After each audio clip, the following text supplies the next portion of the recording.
주식시장 진짜 혼돈 그 자체처럼 보일 때가 많죠. 모두가 막 공포에 질려서 주식을 던질 때 그 소음 속에서 아주 영리한 투자자들은 미묘한 단서를 남깁니다. 오늘 바로 그 단서들 우리가 한번 제대로 파헤쳐 보겠습니다. 자, 이거 한번 보세요. 정말 이상하지 않나요? 개인 투자자들은 하락장에서 패닉에 빠져서 주식을 내던지는데 소위 외국인이라고 불리는 투자자들은 오히려 선물을 사고 있어요. 더 이상한 건 개인들이 폭락보험을 살 때 그들은 그 보험을 팔고 있다는 거죠. 도대체 왜 이러는 걸까요? 네, 바로 이겁니다. 그들은 도대체 우리가 모르는 뭘 알고 있는 걸까요? 이게 바로 오늘 우리가 풀어나갈 미스터리의 핵심이에요. 그들이 남긴 신호를 지금부터 같이 한번 해독해보죠. 첫 번째 이야기, 수수께끼 같은 시장 신호입니다. 이 정교한 투자자들의 흔적을 한번 따라가 보겠습니다. 이런 현상은요, 단순한 시장의 노이즈가 아니거든요. 마치 잘 짜인 퍼즐 같아요. 자, 그 단서들을 하나씩 보시죠. 첫 번째 단서, 바로 선물 시장에서의 베팅입니다. 시장의 주된 방향성 신호를 여기서 읽을 수 있어요. 왜냐하면 이곳이 바로 그 스마트머니라고 불리는 사람들이 시장 전체의 방향을 놓고 가장 크고 또 대담하게 베팅하는 곳이기 때문입니다. 코스피 200. 말이 좀 어렵죠? 그냥 쉽게 생각해서 미래의 시장 가격에 대한 약속이라고 보시면 돼요. 나중에 이 가격에 살게 또는 팔게 하고 미리 약속하는 거죠. 그러니까 스마트머니는 이걸로 시장이 앞으로 오를지 내릴지에 대해 엄청난 돈을 거는 겁니다. 그들의 확신을 아주 노골적으로 보여주는 거죠. 그럼 선물 시장에서 뭘 봐야 할까요? 첫째, 당연히 외국인들이 사는지, 파는지, 순매수인지, 순매도인지를 봐야죠. 둘째, 이게 진짜 중요한데 갑자기 방향을 확 바꾸는지 봐야 돼요. 며칠 동안 팔다가 갑자기 확 산다거나 하는 극적인 변화 말이죠. 그리고 마지막으로 미결제 약정. 이건 뭐냐면 이 추세에 새로운 돈이 계속 들어오고 있느냐, 즉 판돈이 커지고 있느냐를 보는 겁니다. 이 세 가지가 합쳐질 때 그게 진짜 신호가 되는 거죠. 자, 그럼 이 신호가 두 번째 단서랑 어떻게 연결되는지 한번 볼까요? 두 번째 단서입니다. 바로 시장의 공포를 파는 행위인데요. 이건 옵션 시장에서 나오는 아주 미묘하지만 강력한 신호입니다. 옵션 시장은요, 투자자들의 감정, 특히 위험과 공포를 측정할 수 있는 아주 재미있는 곳이에요. 풋옵션, 이것도 간단해요. 한마디로 주가가 떨어지는 것에 베팅하는 권리입니다. 의무는 아니고요, 그냥 권리예요. 그래서 이걸 사두면 만약 시장이 진짜 폭락했을 때 손실을 막아주거나 심지어 돈을 벌게 해주죠. 그래서 풋옵션을 가장 쉽게 이해하는 방법은 맞아요. 바로 폭락보험이라고 생각하는 겁니다. 내 주식이 폭락할까봐 너무 무서울 때 들어두는 그런 보험이죠. 일종의 안전장치랄까요? 자, 이 보험이라는 단어 꼭 기억해 두세요. 이게 다음 퍼즐을 푸는 핵심 열쇠가 되거든요. 자, 그럼 여기서 질문. 만약에 프로들이 이 폭락보험을 대량으로 팔기 시작한다면 이건 대체 무슨 의미일까요? 한번 생각해 보세요. 보험회사가 태풍이 오기 직전에 태풍보험을 팔려고 할까요? 절대 아니겠죠. 그렇다면 스마트머니가 이 폭락보험을 판다는 건 뭘 의미하는 걸까요? 네, 바로 그거예요. 그들은 재앙, 즉 폭락이 일어날 가능성이 아주 낮다고 믿는다는 뜻입니다. 시장이 이제 바닥이거나 거의 바닥에 근접했다는 신호를 온몸으로 보내고 있는 거죠. 모두가 공포에 질려서 보험을 사려고 달려들 때 그걸 팔고 있다는 건 이젠 안전해 라는 가장 강력한 역발상 신호인 겁니다. 자, 이렇게 선물과 옵션을 보면 다 될 것 같죠? 그런데 여기서 끝이 아닙니다. 이 퍼즐엔 아주 교묘한 함정이 하나 있어요. 바로 만기일의 반전입니다. 타이밍이 왜 중요한지, 그리고 왜 모든 신호가 진짜가 아닌지를 지금부터 알려드릴게요. 바로 만기일이라는 변수인데요. 매달 파생상품 계약들은 만기가 돌아오거든요. 특히 3월, 6월, 9월, 12월 이때는 선물, 옵션 만기가 막 겹치면서 내마녀의 날이라고 불릴 정도로 변동성이 어마어마해집니다. 이때는요, 진짜 신호랑 가짜 신호가 뒤섞여서 시장에 완전히 혼돈에 빠져요. 정신 똑바로 차려야 합니다. 이착시 일주일 타임라인을 한번 보시죠. 만기일 일주일 전부터 슬슬 가짜 움직임이 시작돼요. 큰 손들이 자기들 포지션을 유리하게 만들려고 시장을 막 흔드는 거죠. 그리고 만기 전날에는 변동성이 최고조에 달았다가 만기일 당일에 모든 게 청산되면서 정신없이 출렁입니다.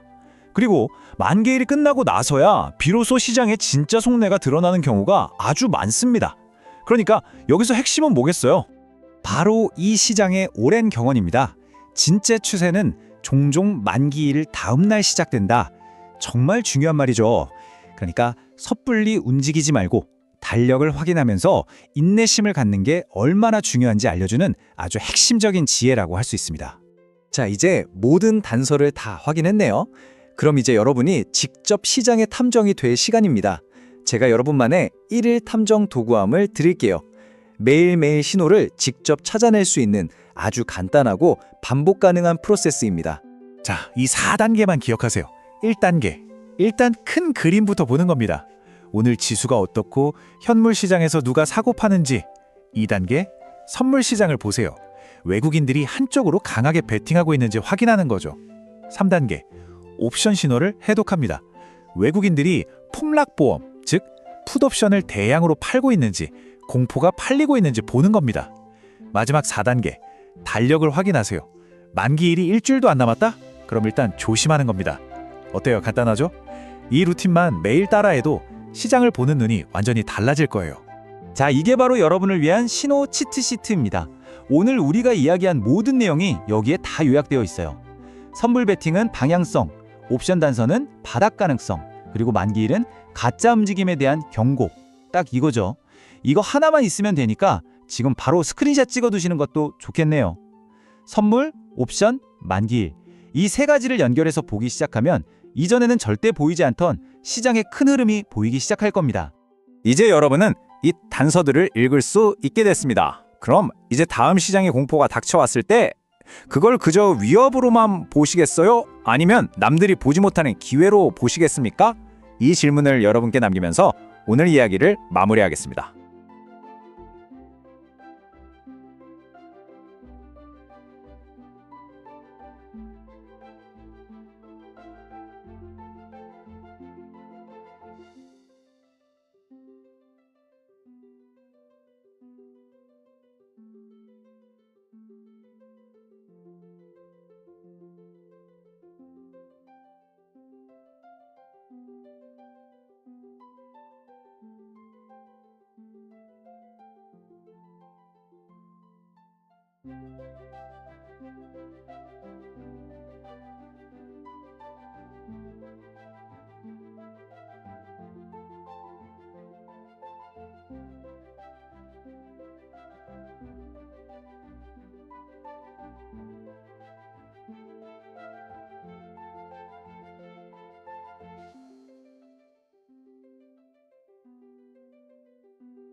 쏟아지는 정보의 홍수 속에서 단순한 현상 너머의 진짜 핵심을 찾고 계신 청취자님, 오늘 심층 분석 시간에 오신 것을 환영합니다. 네, 반갑습니다. 주식시장을 오랫동안 지켜보다 보면 펀더멘털이나 거시경제 지표만으로는 도저히 설명되지 않는 기이한 흐름을 마주할 때가 있잖아요. 그렇죠. 특히 시장에 극단적인 공포가 덮칠 때 맞아요.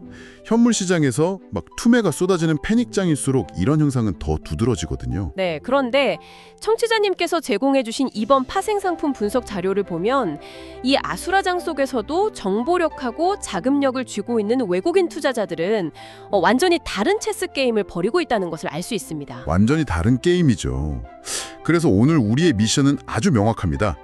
청취자님의 자료를 바탕으로 기관과 외국인들이 파생시장에 남기는 그 은밀한 발자취를 해독하는 겁니다. 그리고 이걸 미래에셋 M스탁 앱을 통해서 매일 추적할 수 있는 실전 루틴으로 완전히 분해해보는 거죠.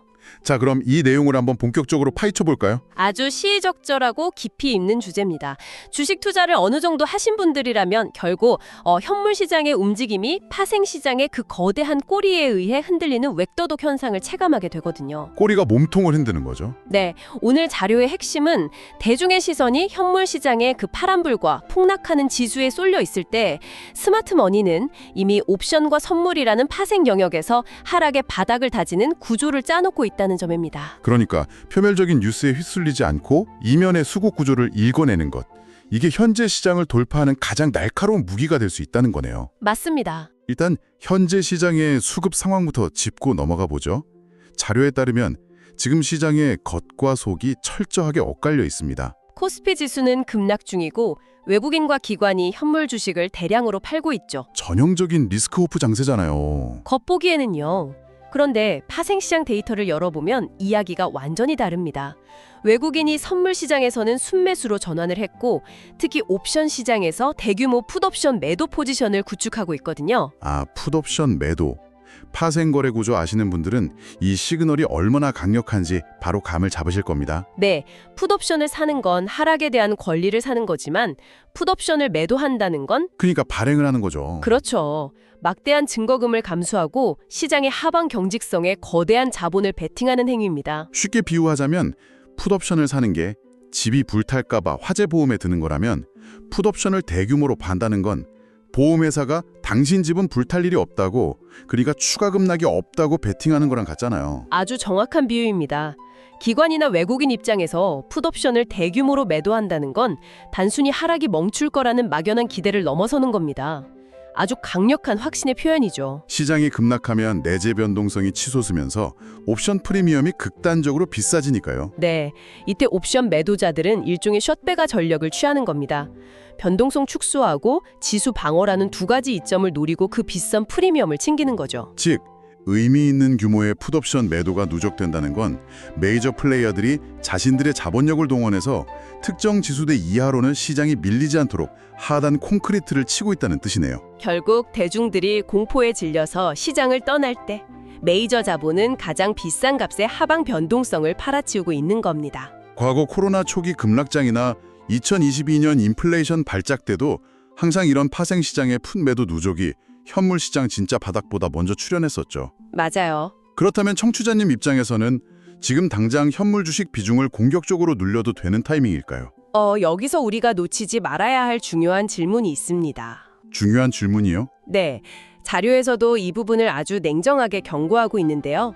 바로 3월 12일로 예정된 선물 옵션 동시 만기일, 이른바 내마녀의 날 변수입니다. 아, 내마녀의 날. 변동성이 극심해지는 시기죠. 네, 외국인의 풋옵션 매도를 1차 바닥 후보 시그널로 보는 건 맞습니다.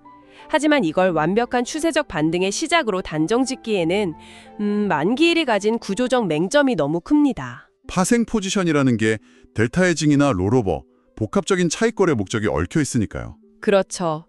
그래서 만기일 전후로는 기초자산인 현물 지수를 자신들에게 유리한 방향으로 극단적으로 밀어붙이는 현상이 발생할 수 있습니다. 만기 주간에는 메이저 세력들이 자신들 옵션 프리미엄 지키려고 현물을 도구로 삼아서 시장을 막 위아래로 흔들어대잖아요. 정확합니다. 그래서 현재 포착된 풋매도 시그널은 바닥을 다지는 초기 징후로만 읽으셔야 합니다. 본격적인 상승 베팅은 3월 10일 만기일 지나고 변동성 잦아드는 거 확인한 후에 들어가는 게 안전하겠네요. 네, 리스크 관리 차원에서 훨씬 합리적입니다. 돌다리도 두드려보고 건너라는 말이 파생 만기 주간만큼 뼈저리게 적용되는 때도 없거든요. 그렇다면 청취자님이 앞으로 누군가의 리포트에만 의존하지 않고 이런 시그널을 직접 체계적으로 찾아내려면 어떻게 해야 할까요? 오늘 자료가 시장 구조를 파악하는 세 가지 핵심 축을 아주 명확하게 제시하고 있습니다. 첫 번째는 바로 선물 포지션을 통한 방향성과 베이시스의 변화입니다. 선물의 방향성을 볼 때 단순히 매수 우위냐 매도 우위냐 그 누적 규모도 중요하겠지만 자료에서는 방향보다 변화의 모멘텀, 그리고 베이시스와의 연동을 유심히 보라고 강조하고 있죠. 외국인이 대규모 선물 순매수로 돌아서는 것도 중요하지만 선물 가격이 현물 지수보다 높아지는 콘탱고 상태, 즉 베이시스 개선이 동반되어야 한다는 거군요. 바로 그 지점입니다. 베이시스는 현물과 파생시장을 연결하는 밸브 역할을 하거든요. 외국인의 선물 매수로 베이시스가 확대되면 곧바로 금융투자 같은 기관들의 프로그램 매수 차익 거래가 들어옵니다. 고평가된 선물을 팔고 저평가된 코스피 200 바스켓 선물을 기계적으로 사들이는 돈이 유입되는 거네요. 반대로 대량 선물 매도가 나와서 베이시스가 백어데이션으로 악화되면 웹도독 현상 때문에 프로그램 매물이 현물 시장을 짓누르게 됩니다. 그러니까 베이시스 개선 없는 단순 선물 매수는 조심해야겠네요. 단기 환차익 노리거나 가벼운 델타 조정일 수 있으니까요. 맞습니다. 선물과 베이시스가 짝꿍이라는 점을 확실히 하셔야 합니다. 그리고 두 번째 축은 바닥과 천장을 실질적으로 가늠하는 옵션 포지션과 미결제 약정 분석입니다. 미결제 약정, OI라고 하죠. 파생 시장에서 거래량이랑 미결제 약정 혼동하시는 분들 꽤 많거든요. 이 둘은 완전히 다른 데이터입니다. 거래량은 단타 트레이더들이 하루에도 수십 번씩 사고 팔면서 만드는 노이즈가 섞여 있지만 미결제 약정은 장 끝날 때까지 청산되지 않고 남아있는 진짜 자금입니다. 스마트머니가 포지션을 구축했다는 뜻이군요. 네. 지수가 급락하는데 풋옵션, 특정 행사가에서 외국인의 매도 우위와 함께 미결제 약정이 폭발적으로 증가한다면 기존 매수 포지션 이익 실현이 아니라 새로운 매도 포지션, 그러니까 하방 방어벽을 새로 치고 있다는 명백한 증거네요. 반대로 콜옵션 쪽에서 특정 행사가 위로 매도 미결제 약정이 쌓인다면 거기가 단기 상승의 천장 역할을 하는 겁니다. 단순히 현물지수 차트 보고 선 긋는 것보다 옵션 시장 미결제 약정동을 보는 게 훨씬 해상도 높은 지도를 갖는 거네요. 완벽한 요약입니다. 그리고 이 세 가지 축을 완성하는 마지막 단계가 아까 말씀드린 만기 효과, 즉 맥시멈 페인 이론에 대한 이해입니다. 맥시멈 페인, 옵션 매수자들한테 가장 큰 고통을 주는 가격대죠. 네, 다시 말해서 자금력이 거대한 옵션 매도자, 주로 기관과 외국인이 가장 큰 이익을 취할 수 있는 행사 가격으로 지수가 수렴한다는 이론입니다. 만기 5거래일에서 7거래일 전부터는 진짜 가짜 움직임, 휩소가 엄청나게 발생하잖아요. 이 구간에 지수 맞추려고요. 지지선을 고의로 깨서 개인들 투매 유도하고 바로 끌어올리거나 저항선 돌파하는 척하면서 추격 매수 유도하고 내리꽂는 패턴이 아주 빈번합니다. 진짜 방향은 만기 이후에 나온다는 시장의 경험칙을 청취자님들도 꼭 기억하셔야겠습니다. 만기 전 변동성을 진짜 추세로 오판하면 안 되니까요. 자, 여기까지 파생시장 수급을 읽는 세 가지 강력한 이론적 배경을 살펴봤습니다. 네, 이제 여기서 진짜 흥미로운 부분이 나옵니다. 이론을 알았으니 실전 트레이딩 루틴으로 연결해야죠. 청취자님 지금 폰권에서 주로 쓰시는 미래에셋 M스탁 앱을 열었다고 한번 상상해보세요. 이 거대한 데이터 바다에서 어떤 화면을 띄우고 뭘 찾아야 할까요? 이게 오늘 탐구의 백미입니다. 툴을 다룰 줄 알아야 이론이 쓸모가 있거든요. M스탁 앱에서 가장 핵심 화면이 뭔가요? 바로 선물 옵션 종합 시세 화면입니다. 하단 국내 탭 누르시고 상단 메뉴에서 선물 옵션 카테고리로 들어가면 전체 판을 보는 시세표가 나옵니다. 그게 상단 선물 영역, 하단 옵션 영역으로 나뉘어 있죠. 네, 상단 선물 영역에서는 코스피 200 최근 얼무를 선택하는 게 기본입니다. 여기서 현재가만 볼 게 아니라 옆으로 살짝 밀어서 미결제 약정 증감을 반드시 확인하셔야 합니다. 아까 배운 공식대로 지수 오르면서 미결제 약정 늘면 상방으로 새 돈 들어오는 거고 지수 내리는데 늘면 하방 압력 세지는 거고요. 방향성 뼈대 잡는 용도죠. 그런데 정말 중요한 정밀 타점은 하단 옵션 영역에서 잡습니다.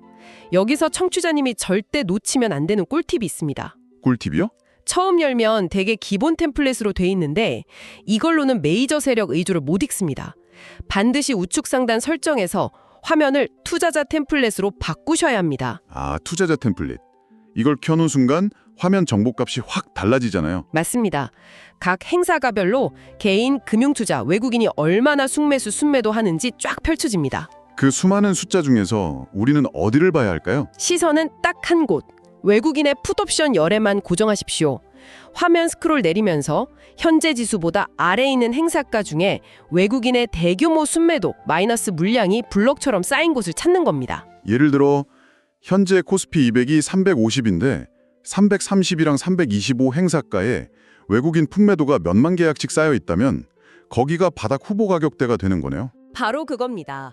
반대로 콜옵션에서 대량 순매수나 순매도 집중 구간 찾으면 상승 상단 시나리오도 눈으로 확인할 수 있죠. 진짜 돈이 걸린 수급 지지선을 직접 확인하는 거군요. 그래서 저는 청취자님께 매일 5분 체크 루틴을 제안합니다. 장중 내내 보실 필요 없어요. 장 마감 직후나 퇴근길에 M 열고 투자자 템플릿에서 외국인 품매도 벽이 어디 쳐져 있는지, 어제보다 두꺼워졌는지만 스캔하는 겁니다. 5분 루틴 좋네요. 그런데 하루하루 튀는 값에 속지 말라는 주의점도 있었죠. 아주 중요합니다. 하루 단위 데이터는 글로벌 증시의 변동성이나 환율 차익 해지 물량 등 노이즈가 많습니다. 그래서 오늘 매도벽을 발견했다면 날짜 바꿔가면서 최소 2, 3일 연속 추세인지 확인해야겠네요. 네, 이게 하루짜리 대응인지 구조적 베팅인지 교차 검증하는 과정입니다. 파생 데이터는 만능 열쇠가 아니라 정밀한 타점을 잡는 최고의 보조 지표라는 걸 잊으시면 안 됩니다. 네, 오늘 정말 밀도 높은 지식을 나눴습니다. 핵심을 짚어보면 현물 시장의 공포스러운 파란 숫자만 보지 말고 파생 시장에서 외국인이 풋옵션 매도라는 보험을 어떻게 처리하는지 추적하면 진짜 바닥을 가늠할 수 있다는 거였죠. 그리고 이제 청취자님께는 미래에셋 앱에서 투자자 템플릿 켜고 외국인 발자취 추적하는 아주 구체적인 실전 루틴이 생기셨습니다. 오늘 탐구로 누군가 주는 정보에 휘둘리는 게 아니라 날것의 데이터를 직접 해석하는 능동적인 투자자로 한 걸음 더 나가신 걸 축하드립니다. 맞습니다. 이제 지수가 급락해도 막연한 두려움보다는 오늘 외국인은 어디에 방어벽을 세웠을까 찾는 흥미로운 탐정 게임이 되실 겁니다. 여기서 청취자님께서 혼자 고민해 보실 만한 심오한 질문을 하나 던지고 싶습니다. 오, 어떤 질문이죠? 만약 정보력이 뛰어난 외국인들이 이렇게 거대한 자본으로 파생 시장에서 미리 방어막 치고 바닥이랑 천장을 통제하고 있다면 말이죠. 통제하고 있다면? 네, 우리가 매일 뉴스에서 접하는 그 수많은 거시 지표들, 인플레이션이나 지정학적 리스크 같은 호재 악재들이 어쩌면 이 진짜 거대한 체스 게임을 가리기 위한 단순한 소음에 불과한 건 아닐까요? 야, 이거 진짜 도발적인 생각이네요. 시장을 움직이는 보이지 않는 손은 뉴스 헤드라인이 아니라 옵션 시세표 위 미결제 약정 숫자에 숨어 있을 수 있다는 거잖아요. 네, 뉴스를 보며 일희일비하는 대중의 감정마저도 이미 계산된 변수일지 모릅니다. 청취자님께서도 오늘 밤 조용히 앱 열고 숫자들 보시면서 이 화두에 대해 깊이 고민해 보시기 바랍니다. 오늘 배운 5분 루틴 꼭 적용해 보시고요. 네, 꼭 한번 실천해 보셨으면 좋겠습니다. 항상 배우기를 멈추지 않고 진짜 핵심을 찾길 원하는 청취자님을 위한 오늘의 심층 분석 시간은 여기서 마무리하겠습니다. 다음에도 완벽하게 해체된 지식을 들고 찾아오겠습니다. 함께해 주셔서 감사합니다. 감사합니다. 성공적인 투자하시길 바랍니다.